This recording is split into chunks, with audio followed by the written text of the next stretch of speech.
pagi semua. Apa kabarnya hari ini? Saya harap dalam keadaan baik dan sehat. Dan juga jangan lupa untuk mengikuti protokol kesehatan. Nah, hari ini kita akan mempelajari tentang jenis dan kekurangan serta kelebihan dari suatu media pembelajaran. Sebelum kita belajar tentang materi tersebut, saya ingin mengingatkan mengenai pembelajaran kita sebelumnya, yaitu tentang media pembelajaran. Pengertian dari media pembelajaran itu yaitu suatu bentuk yang dapat merangsang pikiran, perasaan, dan pola pikir peserta didik dalam proses pembelajaran sehingga proses pembelajaran tersebut dapat berjalan dengan baik. Nah, media pembelajaran yang akan saya jelaskan hari ini terdiri dari dua bagian, yaitu media komputer dan media cetak. Yang pertama yaitu media komputer. Penampilan media komputer itu hampir sama dengan penampilan dari sebuah laptop. Hanya komputer itu sulit untuk dibawa, ini dapat lebih gampang untuk dibawa. Nah, kelebihan dari media komputer yaitu yang pertama, dapat meringankan beban pendidik dalam memanajemen waktu. Artinya, ketika seorang guru dalam proses pembelajaran IPS misalkan membutuhkan waktu 2 jam dalam menyampaikan materi keberagaman, tetapi ketika menggunakan media komputer ataupun laptop tersebut dapat mengurangi proses pembelajaran atau proses habis memakan waktu, sehingga mungkin dapat dibutuhkan 1 jam pelajaran saja. Nah, kelebihan yang kedua yaitu memungkinkan peserta didik untuk belajar lebih lama dan dapat mengungkapkan kebutuhan khususnya. Artinya, peserta didik dapat mengulang pembelajaran itu kapan saja dia mau, kapan saja dia punya waktu untuk mengulang pembelajaran tersebut. Dan juga dia dapat mengungkapkan kebutuhan yang dia mau, contohnya tentang materi keberagaman. Dia ingin sekali mengetahui kebudayaan yang ada di Sumatera Utara, tepatnya di Simalungun. Dia bisa men-searching atau mencari dari internet melalui komputer atau laptop tersebut. Nah, yang ketiga kelebihannya yaitu komputer dapat mengakomodasi peserta didik yang lamban menerima pelajaran. Karena di komputer atau laptop itu akan memberikan akses yang lebih efektif agar peserta didik dapat lebih mudah dan gampang mencerna pembelajaran. Nah, yang keempat itu, komputer dapat merangsang peserta didik dalam mengerjakan latihan. Karena di dalam laptop itu ada media grafik animasi berwarna, sehingga mereka akan tertarik dan mengerjakan latihan tersebut.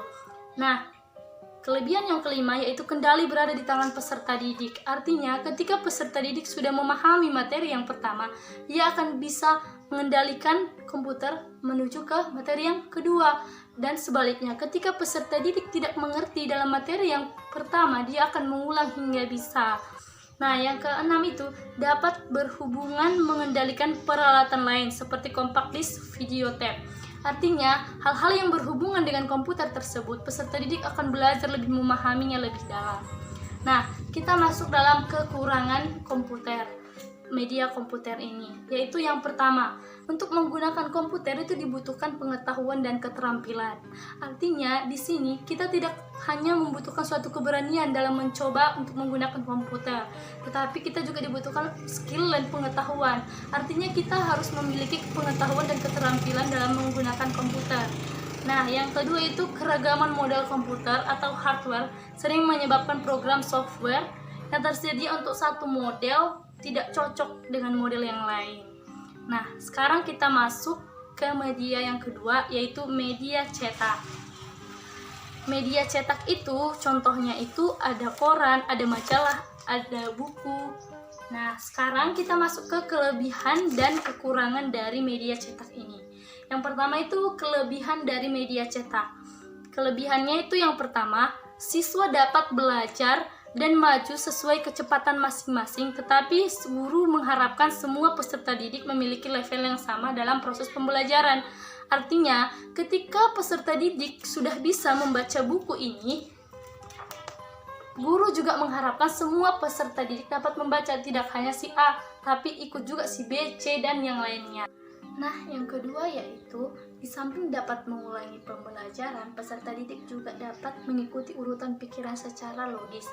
Artinya, dengan media cetak ini, peserta didik dapat mengulangi pembelajarannya yang sebelumnya sudah terlewatkan dan dapat memikirkan secara logis bahwa pembelajaran itu berurutan, tidak berlompat-lompat. Nah, yang ketiga itu perpaduan teks dan gambar dalam halaman cetak dapat menambah daya tarik pada peserta didik. Kita tahu bahwa dalam sebuah buku pasti memiliki gambar yang berwarna, sehingga peserta didik itu dapat tertarik dengan melihat gambar ini. Nah, yang keempat yaitu meskipun isi informasi media cetak harus diperbaharui sesuai kurikulum yang berlaku, tapi itu tidak akan melenceng jauh.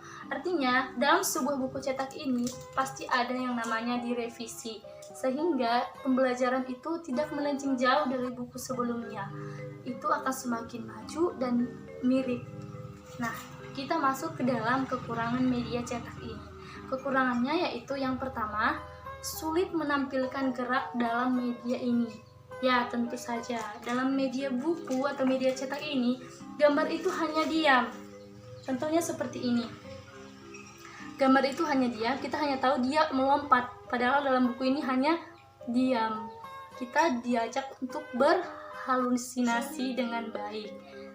Nah, yang kedua itu biaya pencetakan akan mahal jika menampilkan gambar dan juga membuat warna dalam sebuah media cetak, itu pasti dan tentu saja.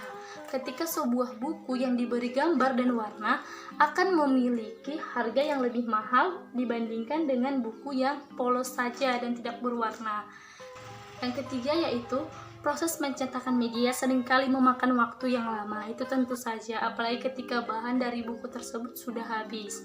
Nah, yang keempat, jika tidak dirawat, media cetak tersebut akan rusak. Tentu saja, ketika kita menggunakan media cetak ini dan tidak kita rawat, media cetak ini akan rusak, cepat rusak, apalagi jika basah. Sehingga kita harus menjaga dan merawat media-media pembelajaran yang akan membantu kita dalam proses pembelajaran. Contoh dekatnya yaitu ini media cetak buku. Setiap satuan pendidikan pasti menggunakan namanya buku. Nah, buku ini lebih baik kamu sampul dulu, lalu bisa dipakai sehingga kita dapat mencegah kerusakannya dengan cepat. Kalau lusuh itu pasti, karena kan kita membukanya dengan sering, kita membacanya. Nah, demikian penjelasan mengenai media pembelajaran serta jenis dan kekurangan serta kelebihannya. Saya harap kita semua dapat memahami dan juga dapat menggunakan media pembelajaran dengan baik dan tepat. Terima kasih.